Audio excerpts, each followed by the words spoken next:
Hello, Michael at County Battery. Just going to show you another one of our little improvements that we've made in our shops to our manual receipt books. So this is our old manual receipt book. You can see it's got all the boxes that, well, we used to need. We used to actually want to collect, and it was fairly clear. But we would still actually have to have a process on how to do this so that any new starter can come in, know exactly what to do.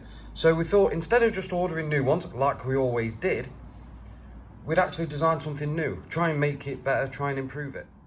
And now this is the new one. So as you can see, a few more boxes, email addresses, consent to marketing, things of that we'd need.